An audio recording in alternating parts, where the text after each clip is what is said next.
So welcome everybody. My name is Leonie Smith and I'm with the Necessary Trouble Collective. And we're going to invite you to join us in the welcome. Catherine's going to share the slides. And what you'll see on each slide is a statement.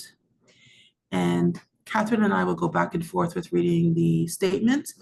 And at the end of each statement, the invitation is for you to say the word welcome. And you'll see that shortly when the slides are shared.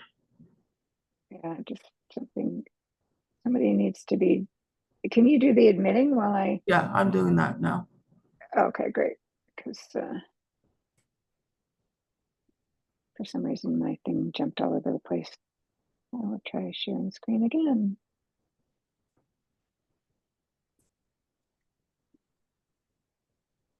There we go. Okay.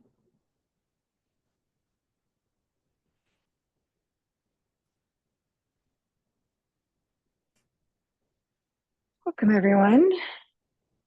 I've got some people still joining. So welcome to our information call about starting a First Vulnerability Network Vancouver chapter. We're going to start off with a welcome. And this is a bit of a participatory part.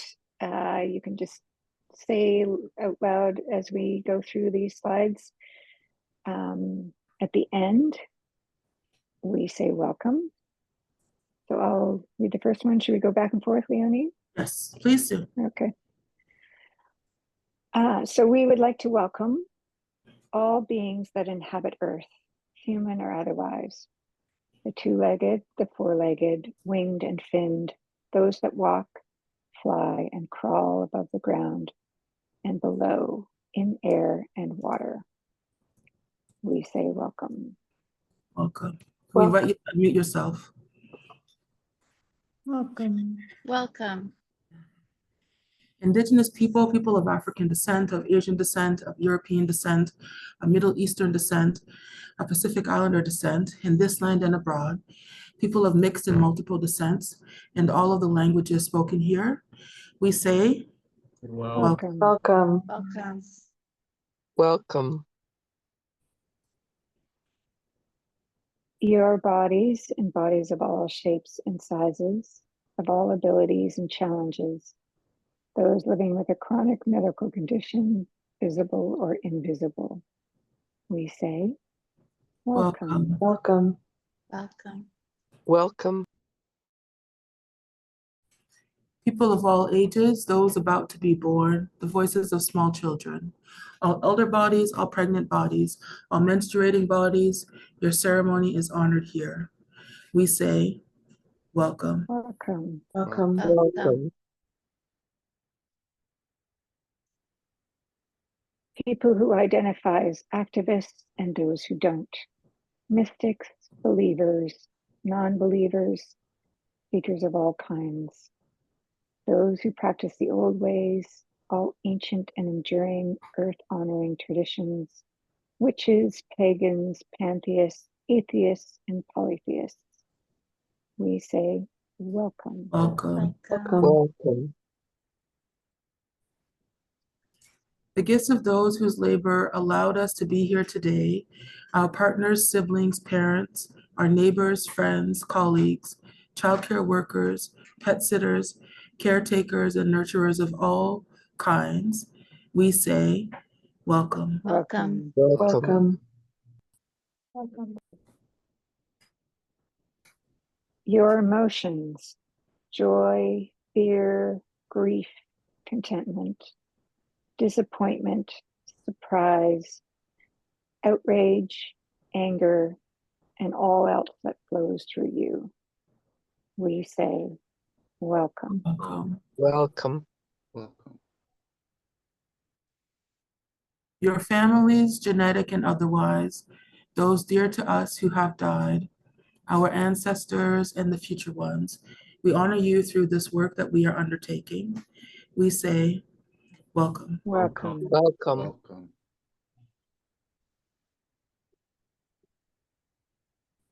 We welcome all the plants, the green beings, the grasses and herbs, the flowers, cacti, shrubs, and the tall trees from all places. Redwood, oak, pine, cedar, willow, cypress, and yew. The watersheds that nourish us, the trees from the rainforests and swamps, the river bottoms and deserts, and also your wonderful companions, the mushrooms, the fungi that enrich and hold your soil and decompose your bodies to enhance birth. We say, welcome. Welcome. Welcome. Welcome. Catherine? Before we move into our land acknowledgement, I just want to invite everyone to sort of take in that welcome. And I understand that that welcome is based, Kazu, maybe on what you do at Canticle Farms. Is that correct? It was initially created by an organization called Training for Change, and then many communities have kind of added to it and adapted to it, including the Fierce Vulnerability Network. Great, thank you. Yeah, so just take a moment to sit with that welcome and how it landed in your body. If you notice anything that's shifted or anything that comes up for you, just noticing that. We'll take a few moments and then we'll move to our land acknowledgement.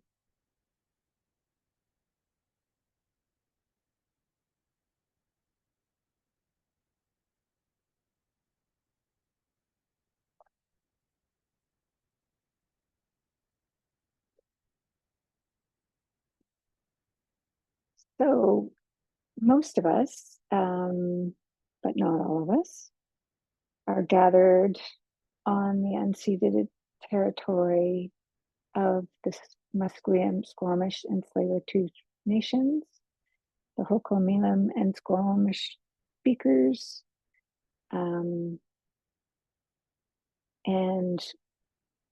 I want to offer my gratitude and on our behalf and for those who have been here for millennia, who lived in harmony with this land, who learned how to live and survive and thrive and continue to allow the land to also do the same. I'm grateful for all of the gifts that the land offers us every day, gifts of nurturing, gifts of food, gifts of rain, air, clean water, and all of the things that we need to be. And I always, as I do these land acknowledgements, remind myself that I am not separate from this land, that I continue to both shed and offer parts of me to the land and take in parts of the land that's all around me. And I think it's incredibly important for us to continue to remember that we are not distinct and we are not separate. We are part of the land.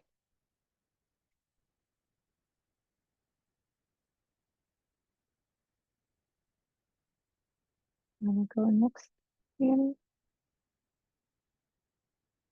Oh, you're muted. Sorry about that. Our intentions are we've done our welcome, to welcome you to Fierce Vulnerability, and our invitation for what it would look like to do this work within Vancouver. Next, we're going to look at introductions, including giving you an opportunity in small groups to do instructions amongst yourself. We'll talk a little bit about what Fierce Vulnerability is and its foundations, and then we'll have some questions. Though we invite you to ask questions along the way, especially if it helps you to stay connected to us and what's being shared. And if you could, it's probably easiest for us if you can raise your electronic hand. However, if that's not doable, feel free to unmute yourself if you want to interrupt as we speak, or you can wave your physical hand. If your camera is on, we will do our best to find you and call on you for questions.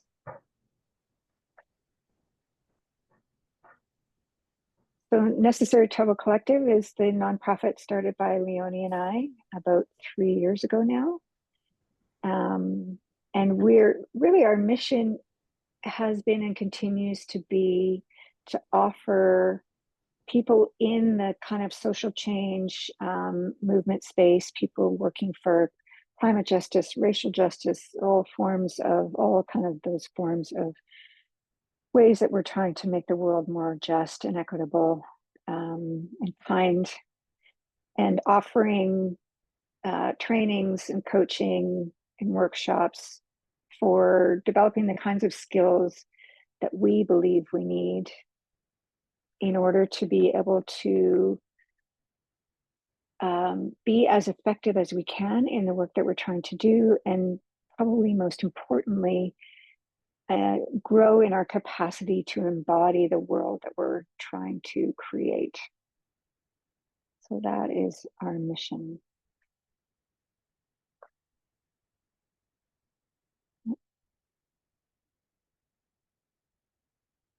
At some point later on, you can take a look at some information about us and how we have arrived at this work.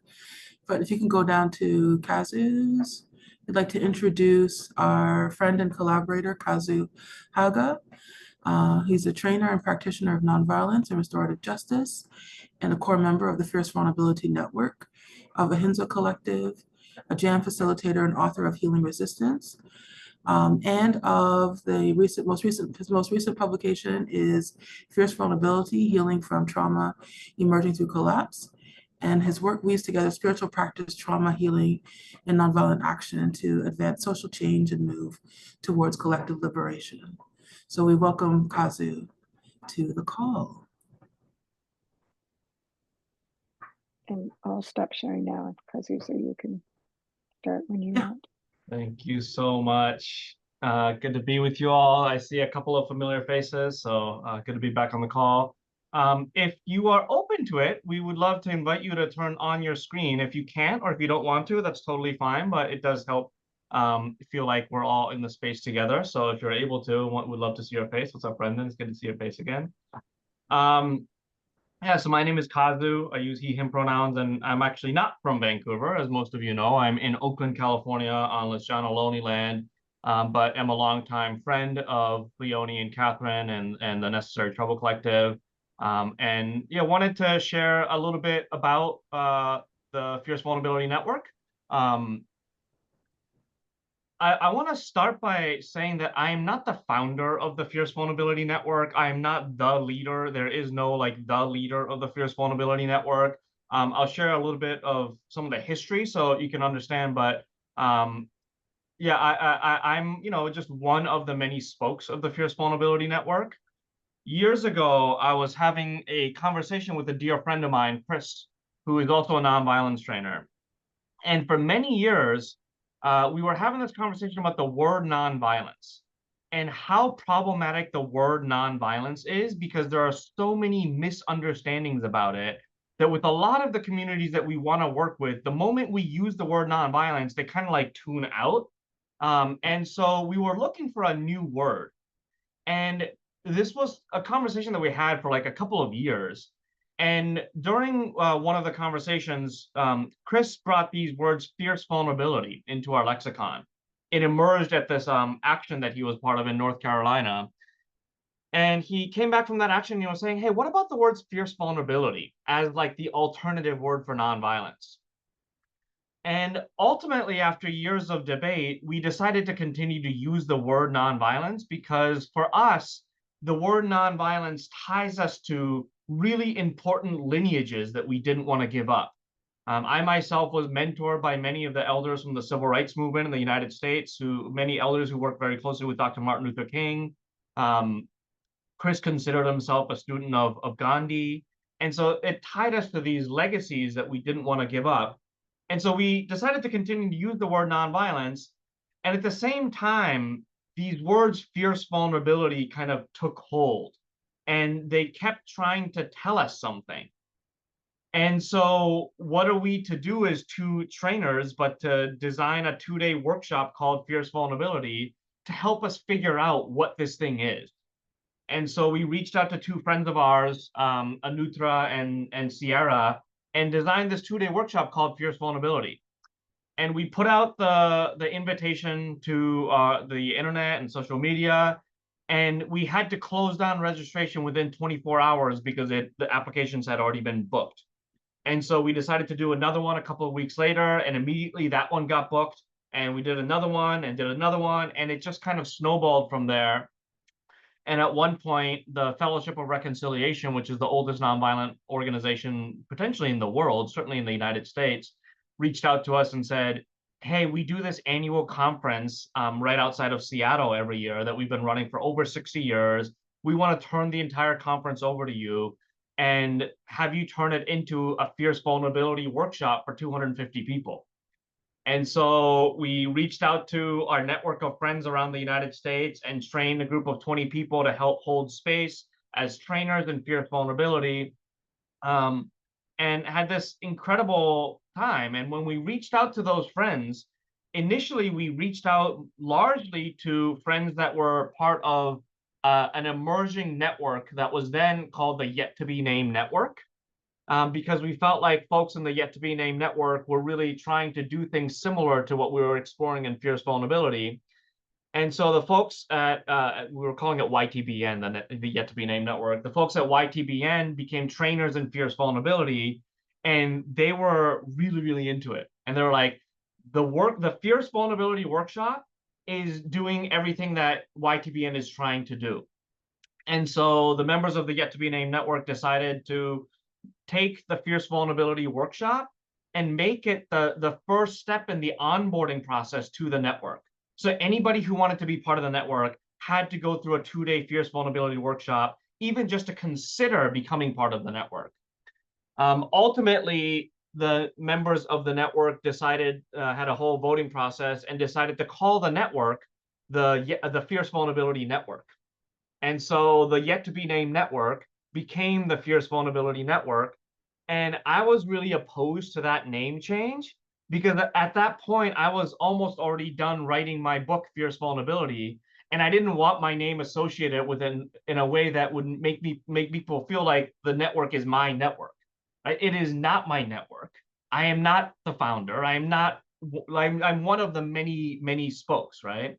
But the people in the network felt really good about it. They were like, no, I think it'll be really supportive to both your book and for our network. So let's just go with it. And so I just wanted to give you a little bit of that history, just so you understand the history and also understand my relationship with the network.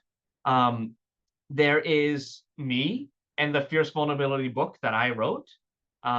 There is the Fierce Vulnerability Network and the 250-page manual called the FVN manual, which you will all have access to, that I was one of like 40 people who contributed to it.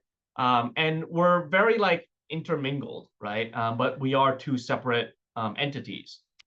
And I also wanted to share a little bit about like what the network is and what Fierce Vulnerability is, so you have a little bit of a sense of what you might be getting yourself into. There's a lot of things about Fierce Vulnerability and the Fierce Vulnerability Network that are radically different from any other organizing project that I'm aware of. And I've been doing social justice work for 25 years. For many years, I feel like I've been looking for something different, feeling like a lot of the social movements that are out there now, as amazing as they are, there's some element to it that is missing. And so I've been looking for that element. And some of the things about the Fierce Vulnerability Network that really inspires me is that the Fierce Vulnerability Network is a network that is really trying to understand what it means to be human and what it means to be alive and what it means to be agents of change in the midst of the poly crisis. Like there's an acknowledgement and a space to slow down, just to breathe and say, we are in the midst of potentially the largest crisis we have ever faced as a species. And if we don't radically transform the way we relate to each other and the way we relate to the earth, we might not have another 100 years as a species. Like to really slow down enough to take that in and to create containers where we can be scared and we can be lost and we can be confused together, because only by acknowledging the depth of the crisis can we figure out skillful responses to it, right? So the Fierce Vulnerability Network has zero interest in passing legislation and waging years-long campaigns to like make one policy change. We are trying to contribute to the radical fundamental transformation that we believe we need to witness in our society for us to continue to live in a world that can create beauty. And in order for us to contribute to that depth of change, that depth of transformation, we need to rely heavily on emergence. And that is another key component of the network that really inspires me. This idea that we actually have no idea what it's going to take to like turn this ship around, right? And in fact, there's probably no turning this ship around. We can be alive in this world in the midst of all of these crises, with all of these systems that we have come to like rely on in a state of collapse, economic systems, ecological systems, just the democratic systems are all falling apart. And in the midst of all of this death, like there is not going to be a work plan that we can like think long and hard enough to figure out what to do. Like the Fierce Vulnerability Network acknowledges that there is no amount of thinking intellectually that we can do to figure out what we need to do in this moment. But perhaps if we slow down enough and listen, if we listen to the voice of emergence, if we listen to the sound of the river, if we listen to the wind coming through the trees, then maybe we can figure out what our next skillful step is going to be. And if we take that next skillful step, to have faith that the step following that will emerge. And so a lot of the practices of the Fierce Vulnerability Network is so radically different than what a lot of other activist groups that I'm a part of are doing. We don't do power mapping and we don't do spectrum of allies analysis. We don't do all of that. We try to meditate together. We try to be in nature together, to listen. One of the practices that I was asked to do before I went to my first yet to be named network workshop was to spend 24 hours without electricity. So that's no phone, no computer, but also no electric lights. Just spending 24 hours with candlelight just to see what I noticed, right? And no activist group had ever asked me to do that. They also asked me to go out into the natural world outside of like wherever we live and to find an edible plant and to try to eat a plant that is just growing out in nature and see what we can gain from that. And like these are the methods through which we try to understand what we're meant to be doing in this moment. The Yet to Be Named Network was called the Yet to Be Named Network for many years because there was this understanding from the founders that if we name the network, there's almost an arrogance that we know what this network is supposed to be. And instead, the founders understood that we actually have no idea what this network is going to become.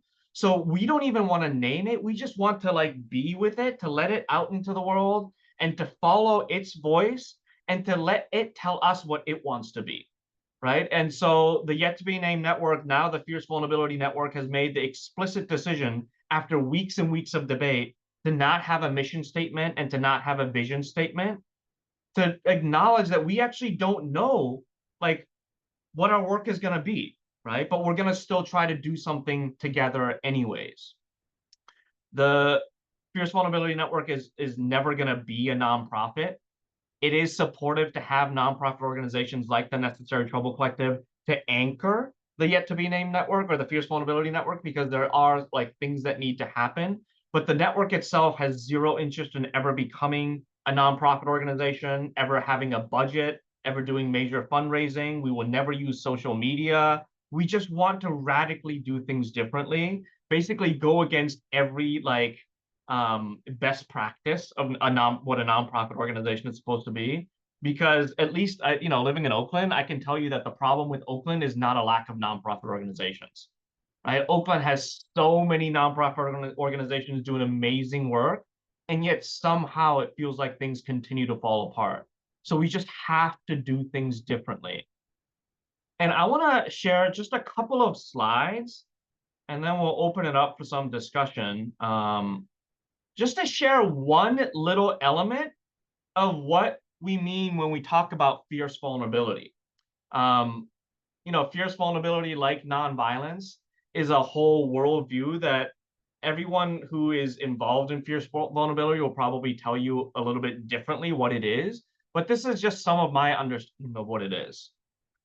In the world of nonviolence, where I've kind of grown up, we are taught that as the violence escalates, we have to escalate our nonviolent response to that form of violence, right? So if you're responding to a low intensity level of violence, you can just go to one person and say, hey, everything is fine. Just take a deep breath. It's all going to be good. But if you go to someone who is extremely activated and say to that person, hey, everything's going to be fine. Just take a deep breath. You might get punched in the face because it is not the appropriate response to the escalated level of conflict, right? And so if you think about a low intensity level of social conflict, you might think about filling out a petition. Filling out a petition might be the appropriate response to a low intensity level of conflict. But as the conflict escalates, as the violence escalates, we have to escalate our response. This is why the movement for Black Lives has never done a petition drive, because the level of violence that they are responding to is so extreme that filling out a petition is not the appropriate response. If two people are physically fighting, you might have to get in between them and use force to pull them apart, right? Somebody knocking down your door and entering your house without consent might feel like a really escalated thing to do, but if you're responding to a burning down building, it might feel like the more appropriate response. And the movement for Black Lives occupying a highway might feel like the appropriate response, and since they are responding to centuries of state violence against Black people. At the same time, I was at this action. I took this picture. This is a picture of when we shut down the San Francisco Bay Bridge in between Oakland, connecting Oakland and San Francisco many years ago for a Black Lives Matter action. It's an extremely escalated action. And I think something like 500,000 people use this bridge every single day. And we shut it down for a little over an hour. It's an extremely escalated action. And in all the times that I've used escalated forms of nonviolent action, I've noticed that the more we escalate the tactics that we use, the more we also tend to escalate polarization. The more we tend to escalate this binary us versus them worldview, where we are the good guys and they are the bad guys. And I am convinced that binary worldview is the heart of what is destroying this planet right now, right? Because that binary worldview of us and them relies on a delusion of separation. It relies on this delusion that somehow I can be liberated by beating those people over there. And so somehow we have to find ways to utilize escalated tactics to respond to the most escalated moment in the history of our species while doubling down on our connection to each other. This is an escalated response to an escalated harm. It is a picture of a protest that took place in Puerto Rico years ago.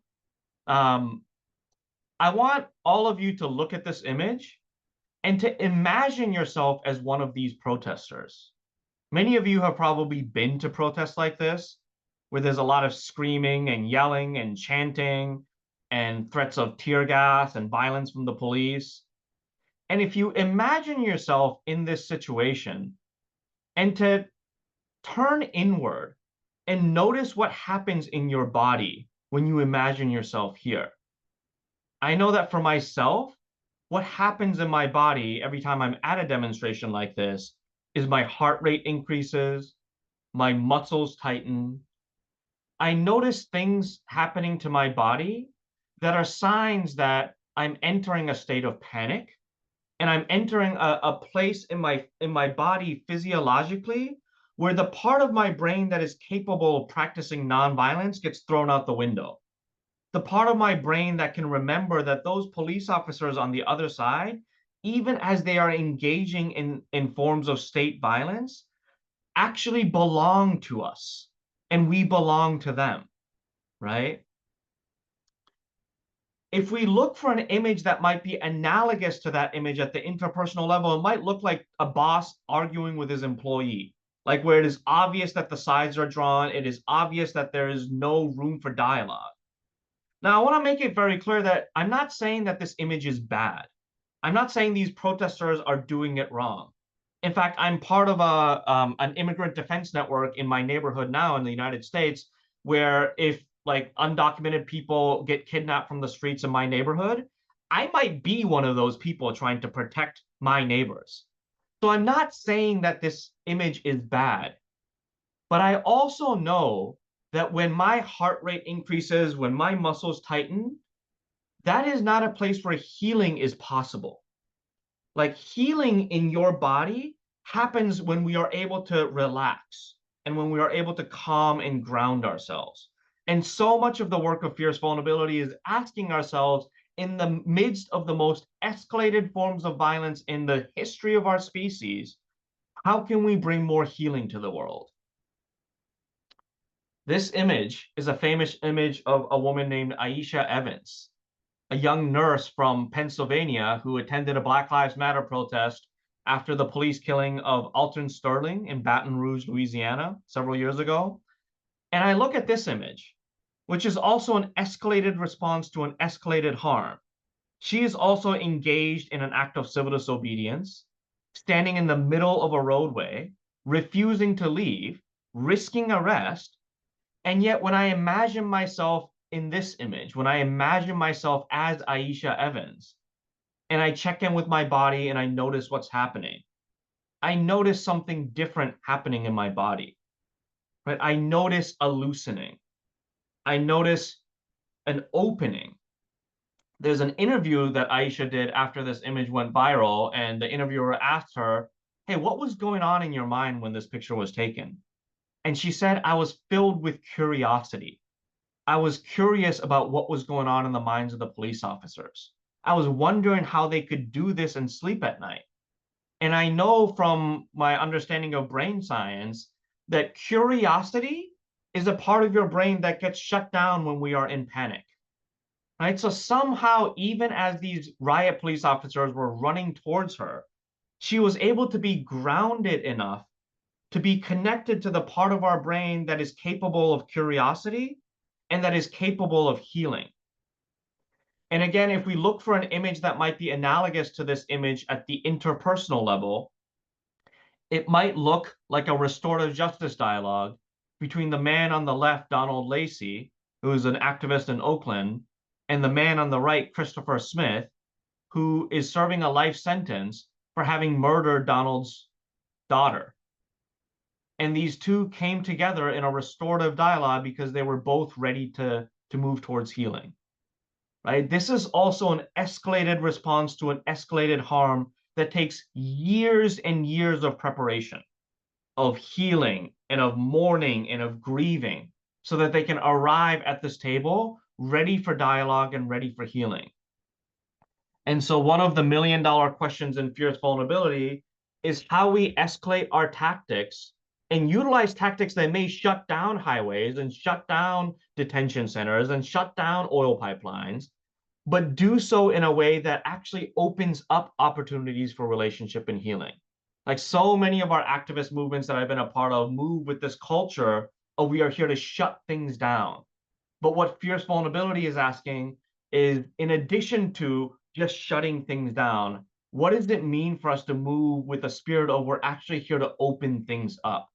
And what is the training and the preparation that we need to be doing in our activist communities to prepare ourselves to shut down highways and risk getting arrested and risk getting tear gassed while still opening up our hearts, right? There's a beautiful quote from Reverend Nadia Bolz-Weber that says, "Preach from your scars, not from your wounds."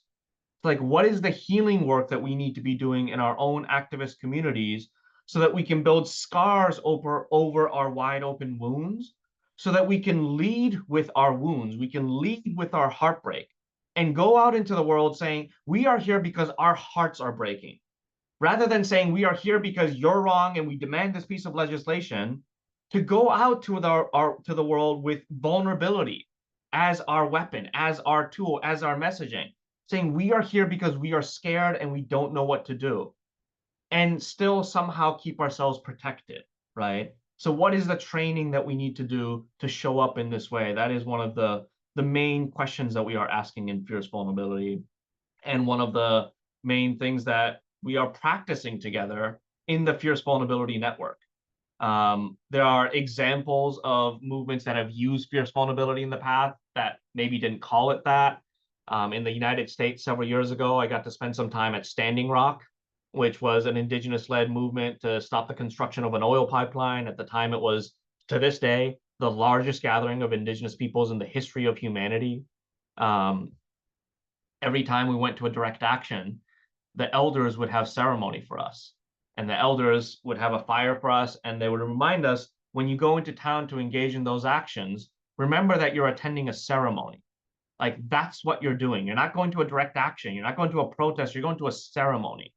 And so they prepared us to show up in that way, right? And also at Standing Rock, there was a moment when dozens and dozens of US Army veterans came, and they got down on one knee and through their tears offered an incredibly heartfelt apology for all of the violence that the US military had done to indigenous peoples. And not only were they there apologizing, but they were there putting their bodies on the line, risking getting harmed to protect the sacred land that the indigenous people lived on, right? So there's all of these examples of fierce vulnerability where we weren't just holding up shields, we were actually like breaking our hearts open and using that as a way to try to connect with people on the other side of the aisle. These are some of the experiments that Fierce Vulnerability is running. We're a highly decentralized network. So it means that whatever happens in the Vancouver chapter of the Fierce Vulnerability Network will most likely look radically different than the experiments that we are running here in Oakland, and the experiments that people in Ventura County are doing, the people in Maine are doing. And so I really want to invite people to really try to understand what the essence of fierce vulnerability is, and then take it and run with it and make it your own thing. Just two more quick things, and then I'll open the mic. Is one of the things I really am encouraging Leonie and Catherine to do is for whoever is interested in the Fierce Vulnerability Network to together go through the FVN manual, knowing that the FVN manual is really outdated.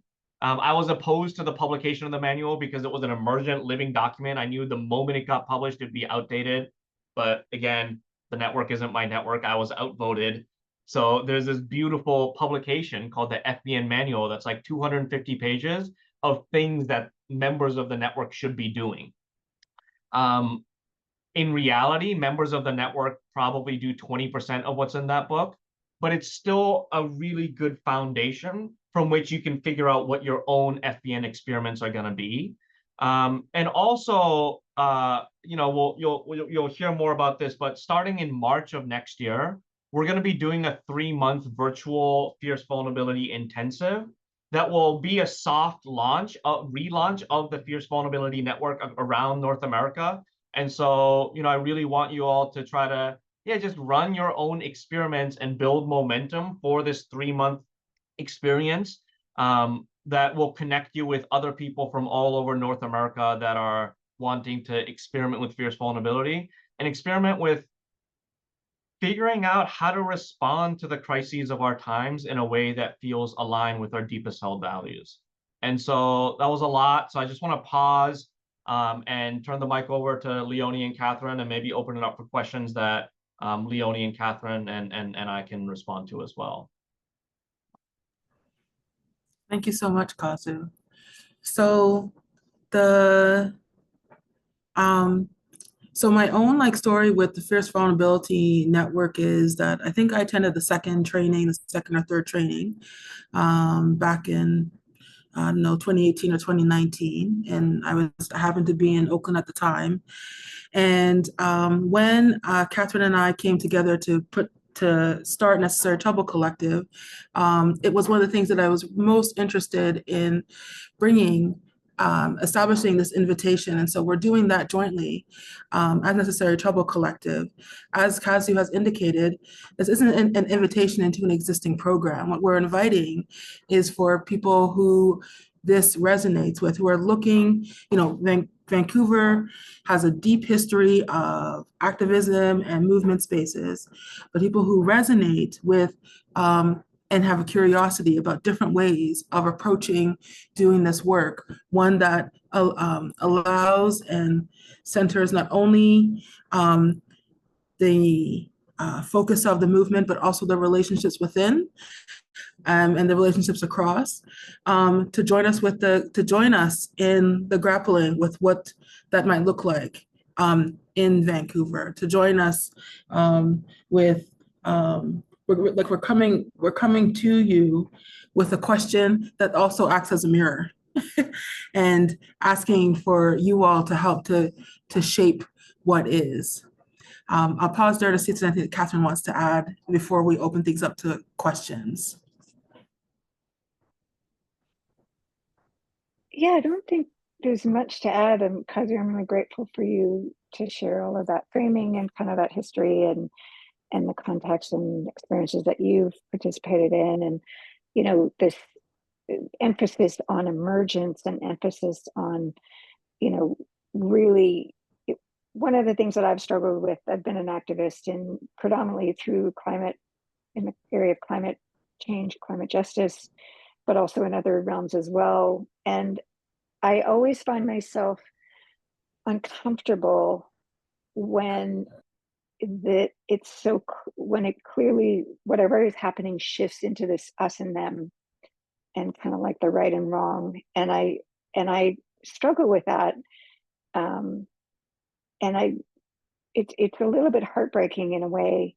And I really believe, as Kazu and Leonie have articulated, we have to do this differently. There's a quote that I love that I think was included in some of the stuff we sent out, which is that a protest is really not targeted at the state or the people in power.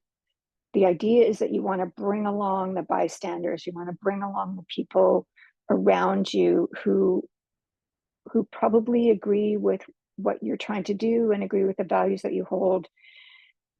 They're just looking for a space that feels welcoming. They're looking for a space that matches where they're at. They're looking for a space that isn't recreating this kind of like intense us and them, this intense binary. And that's what I'm really excited and curious about, is like, how do we shift how we do movements and direct actions and all of the kind of work that we're trying to do towards social change in a way that the majority of folks really feel like that's a place for them, that there's a home for them, and holds the humanity of all people, like really recognizing that it's the systems, it's the structures that need to be replaced, that need to be dismantled, not the people. So that's kind of a big piece for me that I'm continue to grapple with and continue to be very curious about what that looks like and how do we make that happen, make that change. Mm. Those are the thoughts that I have now. And yeah, we'd love to hear from anyone that wants to, has questions or thoughts or reactions to what you've heard. We're wondering how this is landing for you, and if there's any clarifying questions. Many of you know that we have an in-person event. We want to invite community with an in-person event on October 3rd. And so one of the things that we're curious about now and also at that event is the question of what information do you need to help you to discern if you'd like to continue to be part of the exploration of a Fierce Vulnerability Network Vancouver chapter. So curious about what resonates with you and also what it is that you're seeing, what excites you, what do you have questions on? Stephanie, welcoming your voice. Thank you, and thank you to Kazu and Leonie and Catherine for everything you've shared so far. I think definitely lots is resonating. The need to do things differently, the emphasis on emergence, the analogy or the imagery of leading with your broken heart, and that's a position of strength, is all resonating. And I noticed also coming up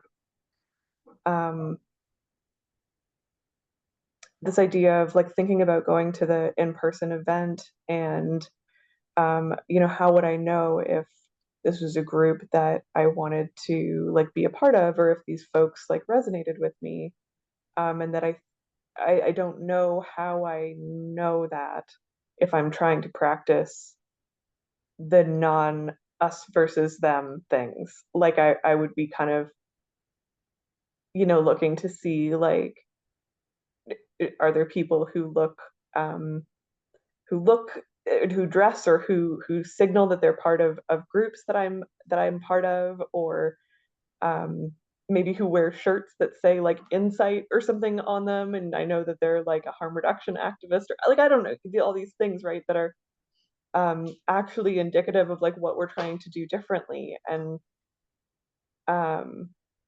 or I might be kind of like asking Leonie like, what's next? What are the activities? What is the actual work of this group? And that's the whole point, is we actually don't have like a set of bylaws or something. So I guess all I'm saying is that like I'm interested, and I'm very curious, and I'm also a little lost and hesitant because the usual way of doing things is exactly what we're trying not to do, and I don't know where what else to do yet. So Yeah. Thank you. Stephanie, I just want to reflect when I'm listening to you. What I'm hearing is, if you're also trying to expand and open up to, the usual ways that you have a sense of welcome or a sense of belonging might not exist in this group. And so how do you navigate like that? How do you ascertain without those pieces necessarily whether or not this is a place you belong? And I think the part of the solution to that is a little bit like what Kazu was saying. It's this piece around slowing down. It's this piece about like, just taking the next step. Does the next logical step or the next step that is moving you forward mean attending that event? It doesn't mean you're committed. It means, like, so I think you raise a really kind of interesting question, and like, what is the process that unfolds where we then understand, yes, this is where I belong? And that process might be longer than we are used to with other kind of movements that we join, and a bit different, and therefore feel kind of curious and uncomfortable and sort of sitting in that. Yeah, thanks for sharing that.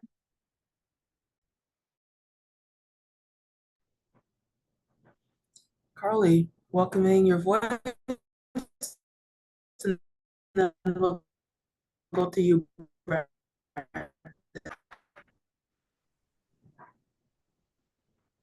I think you. Am I on? Okay.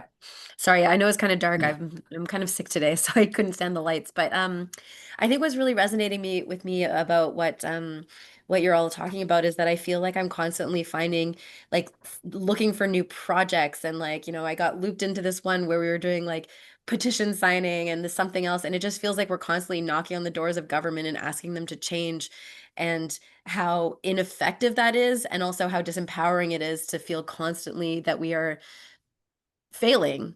And what it really, I guess, is resonating with me here is this idea of like building something different. And, Kazu, when you had those different images up, when I thought of myself and how I've been on this, like when I've been on the streets and been in those conflict situations, the times when I felt the most connected to the people around me was when we sat down and we sang and we held hands, or we, played games. We blocked off the roads, but played games. And it wasn't all about just shouting and being angry, but about building joy and inviting other people to bring joy to the space as well. So I guess, yeah, I'm excited to see where this goes and to connect with others, because we know that governments aren't going to save us here. So it's time that we just build something different and hope that people join us. Yeah. So thank you. Yeah. Brendan, Hi. welcoming your voice. Hi, thank you, Leonie. I in my own life, I do some work in some activist spaces, and I am in a world of people with polarization and where there's like differing levels of escalation of those things. Like when I saw those curves going up, I thought of a more moderate, calm path would be like music, where those lines that just go up and up instead of a volume that keeps getting louder and louder. It's something that's rhythmic and more tolerable for us. And I think of like a fierce vulnerability network being a place to practice where we learn to take skills back to anywhere we are in outside of the network, and help everyone calm down. I know that calming down is really important. It's like the amount of rushes like I hear a siren out my window. Every day, the Alertable app on my phone tells me there's a major incident on a highway somewhere in the lower mainland. And it's just like, there's no need to rush that fast. People going around fast to slam on the brake at a red light just right at the next corner. And like, it's just that simple. It's not even otherwise a violent principle or left-wing, right-wing thing. It's just a rush to get around the corner and a red light right there. And it's like at that level of let's calm down. Yeah. Thank you, Brendan.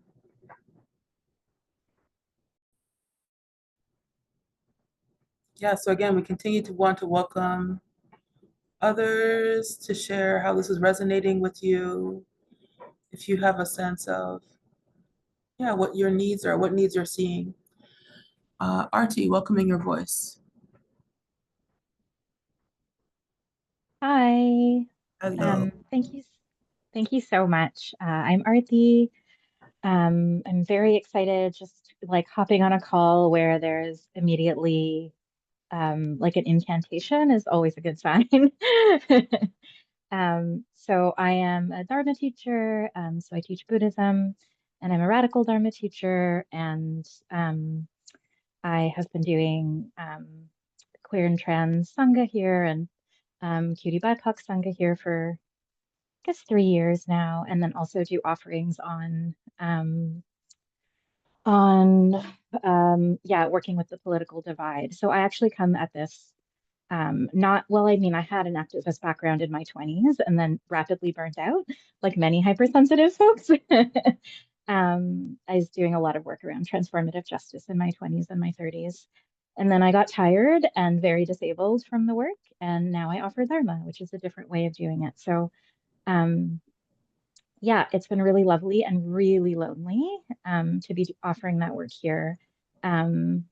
People are constantly like, what are you doing? And I'm from Toronto, so I fly home a lot just to be around other sacred justice folks, other spiritual justice and like healing justice folks. I'm also a somatic therapist. So yeah, it's really, really nice to be like, there might be some people in Vancouver who are excited about this too. Yeah, my work is really, really very clearly about sacred justice. So I'm excited to see how I can contribute and how I can learn from y'all too. Thanks. Thank you so much. We're hoping you can join us in Circle on October 3rd and beyond. Thank you for sharing. I can't. Sadly, I'm going to be doing an offering in Toronto then. Okay. Yeah, We'll stay soon. connected for sure. Thank you so much, Artie. Robin, welcoming your voice. Thank you. Leonie and Catherine, thanks for this, and Kaz. I think what resonates with me is the need to do what we're doing differently, because what we've been doing hasn't worked.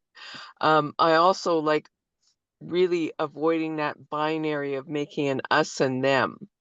I think what concerns sort of come up for me is, what is this going to ask of me? I not sure whether I'm willing yet to be arrested for what I believe in, and that may change. But I notice that those are some of the wonderings that I am having. Kazu, you have a response? I do, and I just really want to celebrate your kind of like being in the process of discernment around it, and to be clear that one of the things that we're really trying to do in the Fierce Vulnerability Network is to redefine what it means to be an activist. And so, yes, there do need to be people on the front lines. That is 100% the case today. And for every person that is on the front lines, we need like 4, 5, 6 people behind them doing support roles and leading ceremony and making art and writing songs and helping to lead meditation. And there's just so many ways to contribute. And so I really want us to build a network ecosystem that is as diverse as the Amazon, right? Because that is really what we need. And for each person, vocation was initially one of the 5 main strands of the DNA in the Fierce Vulnerability Network, and really trying to create a culture where each person can really sink into what their vocation is, and then figure out how to utilize that in service to the work of the network. So being arrested is, there will be a need for that, and not everyone needs to play a role in that. Thank you. Siobhan, welcoming your voice.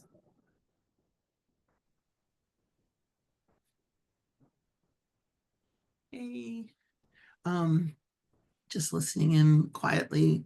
I am at a state of depletion, so I'm sort of listening, trying to feel inspired. Things are just tough, and so nothing. I want to feel inspired to sort of re-engage and feel hopeful. It's not where I am right now, but that's what I'm hoping for. I know that like activism has changed with shifts in age and ability. In terms of frontline looks different now, and that's okay. I've always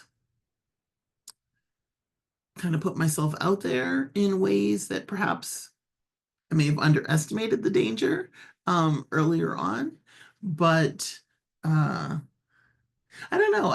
I'm struck by a comment that my mother made, which was something to do with you seem so much more fearful now, and it's true. It's like I don't know that there was like a false invulnerability feeling, but I've seen the different ways that things can cost people, and I'm perhaps more cautious, but also the first one to sort of stand up and say what the problem is. So I'm not sure where that sits, but I'm glad to be here and listen all the same. Thank you so much for that. Yeah, Catherine? Yeah, I just wanted Siobhan and everyone on the call. I mean, certainly one of the Leonie and I are very committed to this evolving and being shaped by anyone that wants to be a part of it. And like, And that can be a small part, and that can be a medium part, and that can be a big part.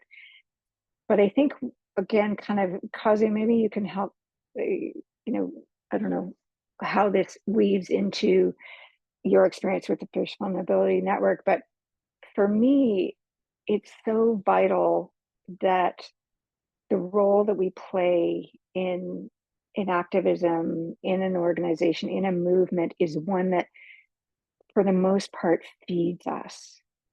Like, and so we're, really, one of my goals with this Fierce Vulnerability chapter is that as a community, we don't deplete each other. Like, we do, whatever we're doing isn't depleting. It's energizing, it's nourishing. And to me, that's like such a key piece of how we have to do things differently, that it has to be part of whatever evolves for us. And yeah, I would really want somebody who is, like you're saying, like where you're at, who is committed to these goals, and but who's also depleted, and also, has other things and struggles and challenges that they're doing. I want there to be a sense of place for you, place for people, and welcome, and that it offers that opportunity for being filled up, being energized, being cared for, being nurtured, along with, just being part of that community.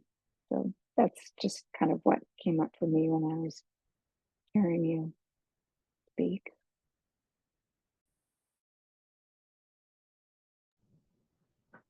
Thank you so much.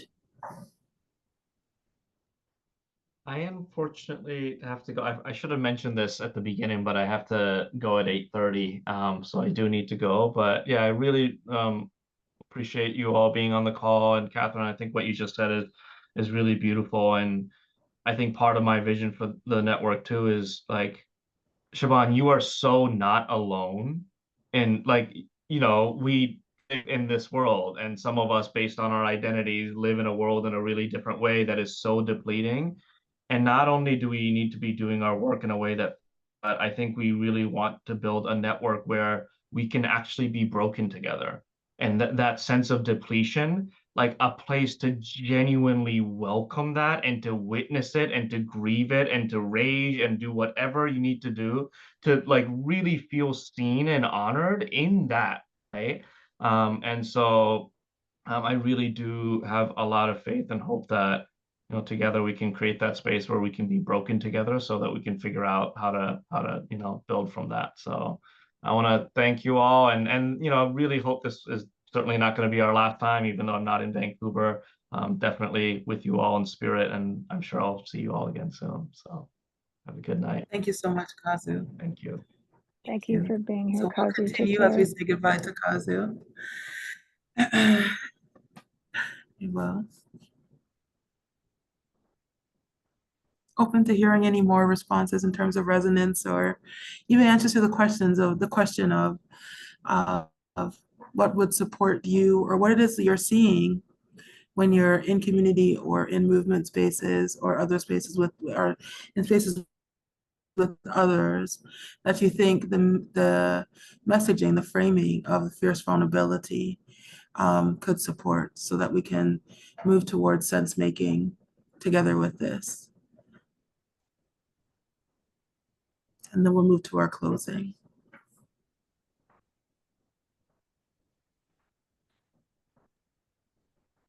Okay. Sorry, Leonie, can you ask that again? Yes. So the question is, again, to look at the question of if you have any expressions about what you would need in order to support you to both your like decision making in terms of participating in the Fierce Vulnerability Network, but also to share what it is that you're observing or seeing or resonates with you when you are in community with others, including movement or activist spaces. So you can support our sense making with this. I think maybe a place to talk about what the Vancouver chapter would look like. Because as Kazu said, each chapter would be different and go its own way. So we ought to have a place to kind of record or chat back and forth. Yeah, thank you, Brendan. That's some of our intention that we hold with this space, but it's going to be the focus of our circle coming together on October 3rd is to hear from others. And this includes people who are activists or not, who want to be activists. It includes people who are facilitators of spaces, all kinds of folks who are part of the ecosystem of attending to social, climate, racial, other forms of justice. What it is that you would be needing to help us to get a sense of what's needed within the community of Vancouver, Lower Mainland. As Kazu said, the network has no leaders, and it's not our intention in terms of necessary Trouble Collective to be a leader, but we do want to help to create the container for that exploration. Did you have something, Catherine? Well, I'm just noticing a few folks have mentioned that they're not able to make the October 3rd event.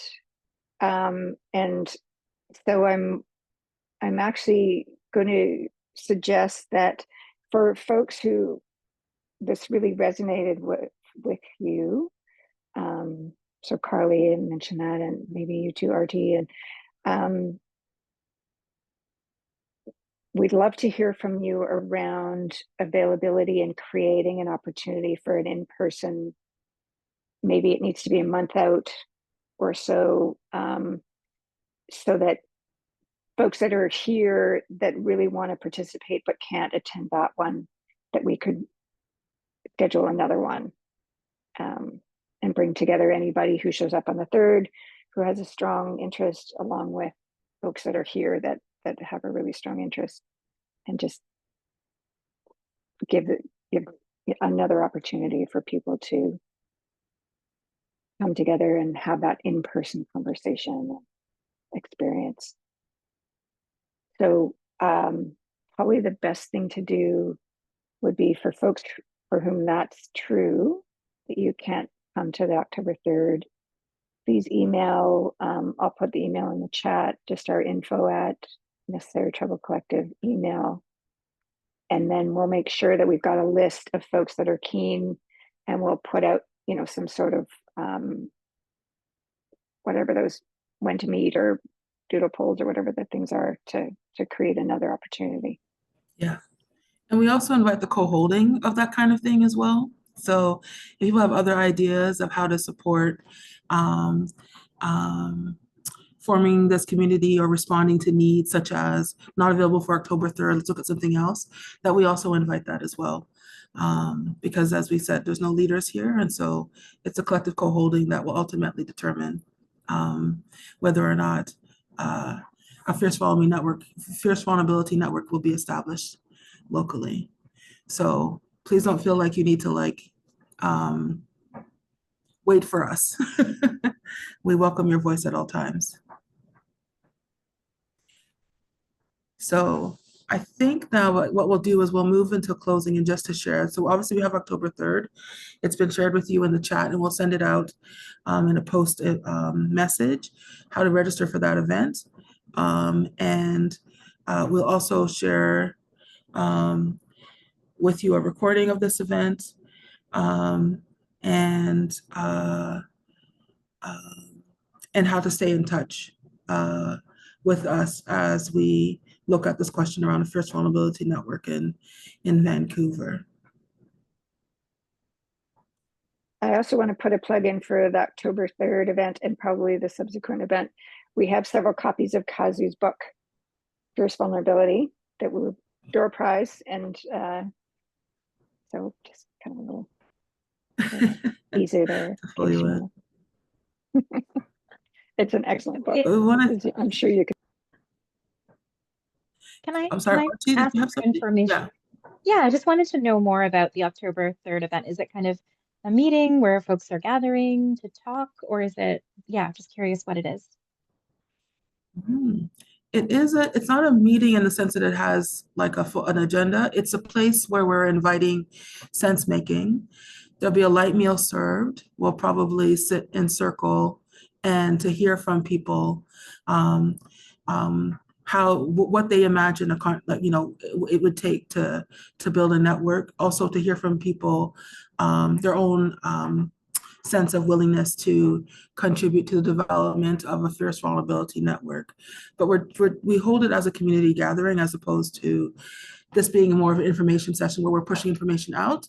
We're mostly listening. The intention is to mostly listen at the gathering on October 3rd, which is at 312 Main. Mhm. So I think that we are in a place of parting for the evening. I want to thank you all so much for your contributions and for your willingness to join us and our guest Kazu as we look at exploring the Fierce Vulnerability Network. As was mentioned, we will send you out post-event information and hope that if you are available, that you'll consider joining us on October 3rd. And please feel free to share any ideas that you have that we think would support the development on the sense making of creating Fierce Vulnerability Network in Vancouver. Catherine, did you have anything as we close?